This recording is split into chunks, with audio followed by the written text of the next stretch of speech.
Antonio, todo bien. Bien, buen mediodía. ¿Qué estamos viendo atrás? Estamos viendo cuando preparan biodiesel. Exactamente. La verdad es que hay muchos problemas con el tema del biodiesel, más allá de que el 2017 finalmente cerró bien en cuanto a ventas, en cuanto a cantidad de producto exportado. Porque si bien hubo problemas con Estados Unidos, durante la primera mitad de año se pudo hacer algún tipo de negocios, yo diría primer cuatrimestre, y después recuperamos el mercado de Europa. Entonces, con eso se pudo compensar cierta capacidad ociosa que había en la industria, y el año terminó dentro de todo con 1.200.000 toneladas de venta. La verdad que no terminó nada mal en comparación con el resto de los años en los cuales no había problemas para exportar, es decir, buen año entre comillas para la industria. Ahora, en la última etapa del año se confirmaron y fueron avanzando distintas medidas que fueron perjudicando a la industria.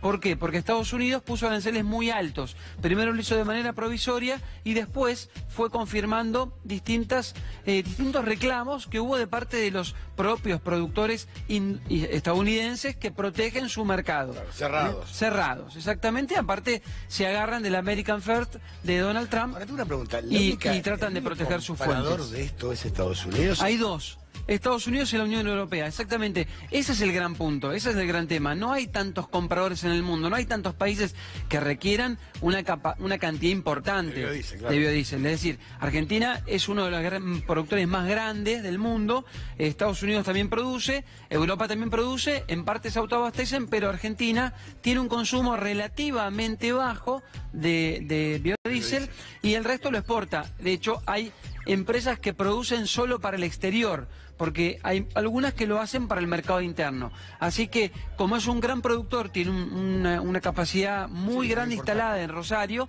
y hay muchas empresas que han puesto mucha plata en los últimos años, cuando en Argentina se podía producir y exportar sin retenciones, pusieron las empresas mucha plata y pudieron hacer muy buenos negocios.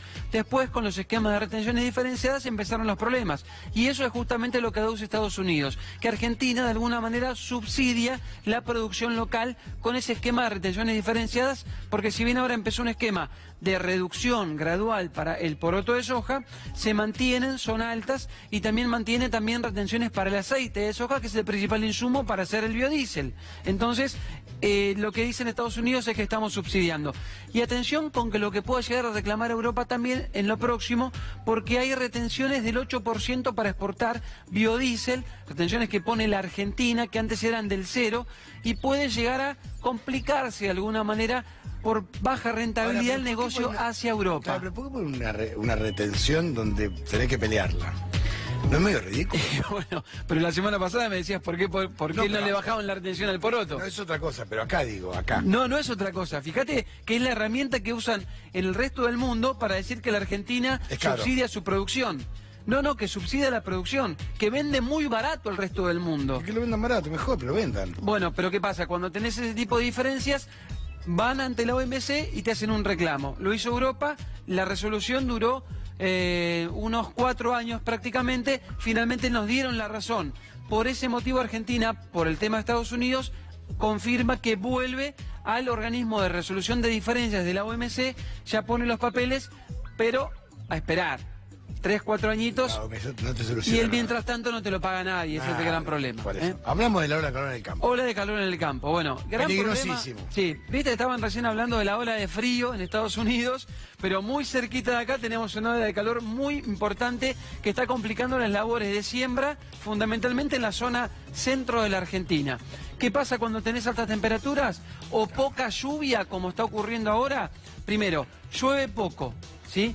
2017 fue el año más cálido y además terminamos el año con muy poca lluvia y sequía en gran parte de la zona productiva. Entonces, ahora que es el momento, muchos productores están haciendo lo que es la siembra de segunda, siembra tardía de soja y de maíz.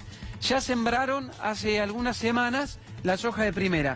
La que está sembrada está más o menos. ¿Por qué? Porque tiene que tolerar la alta temperatura. Y la que están tratando de sembrar ahora no la pueden sembrar porque no hay agua, no hay lluvia. Y no va a haber, y este es el dato más importante, no va a haber lluvia por los próximos días. Entonces se te va achicando la ventana de siembra y cuanto más tardás, menos rinde vas a tener cuando tengas que cosechar. Ahora, una pregunta, muchos campos tienen el riego automático. Algunos, los que tienen mucha plata. Bueno, sí. eso no se les complica.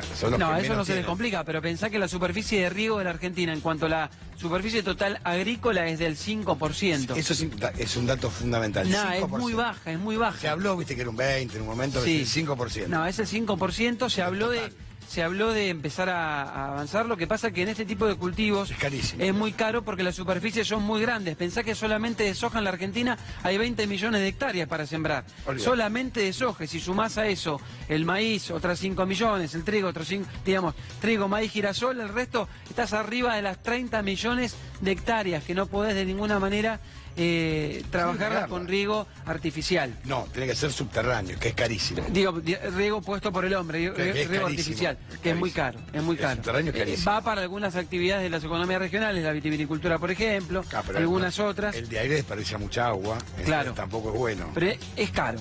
Todo es caro. Es un gran problema, y es caro, y muy pocos producen los equipos en la Argentina, muchos son importados, los que trabajan muy bien, y es caro, en definitiva es caro. Así que esa ola de calor va a complicar las tareas seguramente en los próximos días.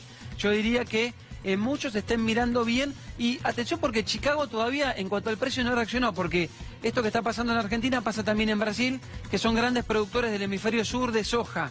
Así que cuando Chicago lea lo que está pasando en la Argentina, seguramente se incrementen los precios, y eso, yo digo, le dé una suerte de respiro al que pueda zafar y sembrar y avanzar con la soja, le dé una suerte de respiro, porque lo que no va a producir por rinde lo va a compensar por plata en tonelada. Pero igual es un problemón, la sequía siempre es un problemón. Fíjate que estábamos hablando de los incendios y esto está complicando también la producción agropecuaria. ¿Vos dijiste Chicago? Sí, bueno, mercado Chicago. Vamos a ver cómo está el tiempo en Estados Unidos.